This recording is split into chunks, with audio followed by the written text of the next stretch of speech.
வணக்கம், பாலச்சந்திரன் பேசுகிறேன். இந்த 35 ஆண்டுகாலம் பணியாற்றியதில் மறக்க முடியாத நினைவுகள்ங்கிறது பல இது இருக்கு. முக்கியமாக ஒன்று சொல்லணும்னா, திரு ராஜீவ்காந்தி பிரதமராக இருக்கும்போது இந்தியாவில் இருக்கிற மாவட்டங்களில் உள்ள அனைத்து ஆட்சியர்களையும் மொத்தம் 5 இடங்கள்ல சந்திச்சார். மொத்தம் 1000 பேர் இருக்கோம்னா 200 பேரை 5 இடங்களை சந்திச்சார். நாங்கள் வெஸ்ட் பெங்காலில் உள்ள கலெக்டர்களுக்குன்னு சொல்லி மீட்டிங் இம்ஃபாலில், மணிப்பாலில் உள்ள இம்ஃபாலில் மீட்டிங் எங்களோட சேர்ந்து இன்னும் சில மாநிலத்தை சேர்ந்தவங்களும் வந்திருந்தாங்க. தமிழ்நாடும் அந்த நேரத்தில் வந்திருந்தாங்க. இது மாதிரிலாம் இருந்தபொழுது நாங்கள் அங்கே போயிருந்தபோது பலவிதமான திட்டங்கள் செயல்படுத்தப்படுறது சிறப்பாக செயல்படுத்தப்படணும். அரசு நினைச்சா மட்டும் பத்தாது, அதுக்கு என்ன செய்யணும் அப்படின்னு கேட்டபோது ரொம்ப மகிழ்வான ஒரு செய்தி என்னன்னா, எல்லா அதிகாரங்களும் எங்களிடம் இருப்பது என்பது தேவையற்றது. மாவட்ட ஆட்சியர்கள் சொன்னது, இந்த அதிகாரங்கள் பரவலாக்கப்பட வேண்டும். அது குடியரசு தத்துவத்தின்படி தேர்ந்தெடுக்கப்பட்ட பிரதிநிதிகளுக்கு கொடுக்கப்பட வேண்டும். அதனால உள்ளாட்சிகள் பலப்படுத்தப்பட வேண்டும். பஞ்சாயத்து, அதுக்கப்புறம் முனிசிபாலிட்டி, இதெல்லாம் பலப்படுத்தணும்.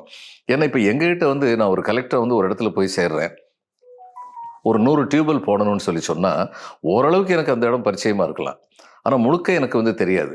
அப்போ அந்த 100 இடங்கிறது என்ன பண்ணுவாங்க, கலெக்டருடைய பிஏ, கலெக்டர் அந்த டீலிங் அசிஸ்டன்ட், இவங்க என்ன லிஸ்ட்டை கொடுக்குறாங்களோ அந்த லிஸ்ட்டு தான் பெரும்பாலும் கலெக்டர் ஏற்றுக்குவாங்க. அந்த லிஸ்ட், அந்த தனி மனிதர் தயார் பண்ணுற அந்த லிஸ்ட் எந்த அளவுக்கு மக்களுடைய தேவைகளை மனதில் கொண்டு தயாரிச்சதாக இருக்கும்னு சொல்லி எந்த அஷூரன்ஸ், அவருக்கு தெரிஞ்சவங்க வேண்டியவங்களுக்கெல்லாம் கொடுத்துடலாம். ஆனால் மக்கள் பிரதிநிதிகள் அந்த மாதிரி லிஸ்ட்டு கொடுக்கணும். அந்த லிஸ்ட்டு கலெக்டர்கிட்ட வரணும். கலெக்டர் அதை வெரிஃபை பண்ணலாம். வெரிஃபை பண்ணி எங்கேயாவது தேவையற்ற முறையில் கொடுக்கணும்னு சொல்லியிருந்தாங்கன்னா அதை நிப்பாட்டலாம். ஆனால் இது வர்றது அங்கேருந்து தான் வரணும். இது மாதிரி இந்த டெவலப்மெண்டல் ஸ்கீம்னு சொல்கிறது எல்லாமே பஞ்சாயத்துக்கு பதவி அதிகாரங்கள் கொடுக்கப்பட வேண்டும் அப்படின்னு சொல்லி, இது வெஸ்ட் பெங்காலில் ஏற்கனவே அவங்க பண்ணிட்டாங்க. லெஃப்ட் ஃப்ரண்ட் வந்ததுக்கப்புறம் அனைத்து இந்திய அளவில் இப்படி பண்ணணும் அப்படின்னு எல்லா கலெக்டரும் இதை தான் சொன்னாங்க. நான் இருந்த குழுமம் district planning and democratic decentralisation அப்படிங்கிறத பற்றி நாங்கள் ஒரு வரைவு திட்டம் பிரதம மந்திரிக்கு கொடுத்தோம். இது மாதிரி 5 மீட்டிங்கில், ஒவ்வொரு மீட்டிங்லேயும் 5 விதமான சப்ஜெக்டை பற்றி பிரதம மந்திரிட்ட கொடுத்துருந்தாங்க. இதுக்கப்புறம் என்ன நடந்தது, ஒவ்வொரு மாநிலத்தில் இருந்தும் ஒரு கலெக்டரை கூப்பிட்டு மைசூரில் சிதம்பரம் அந்நேரம் மினிஸ்டர் ஆஃப் ஸ்டேட்டாக இருந்தார், பர்சனலில் இருந்தார். அவர் வந்தார். அந்த இதுவரைக்கும் நடந்த கூட்டங்களில் நடந்த சாராம்சத்தை நாங்கள் சிதம்பரத்திட்ட மிஸ்டர் சிதம்பரத்திட்ட ப்ரெசென்ட் பண்ணணும்.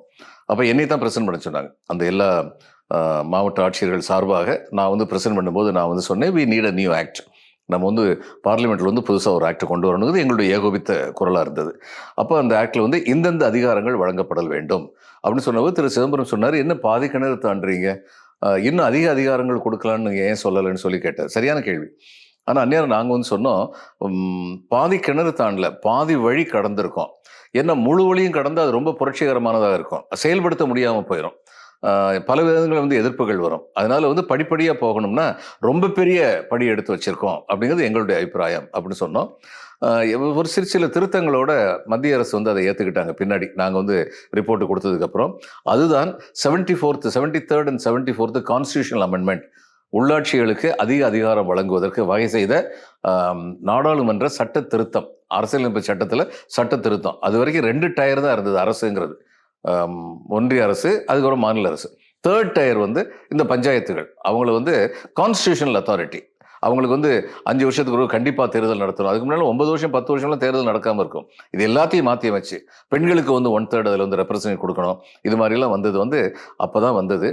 இதில் நான் ஆட்சிய பங்கு. அதுக்கப்புறம் இதில் திரு சிதம்பரம் அவர்கள்ட்ட ரிப்போர்ட் கொடுக்கறதுக்கு என்னையே தேர்ந்தெடுத்தது. இதெல்லாம் எனக்கு மகிழ்வான அனுபவங்கள். வணக்கம்.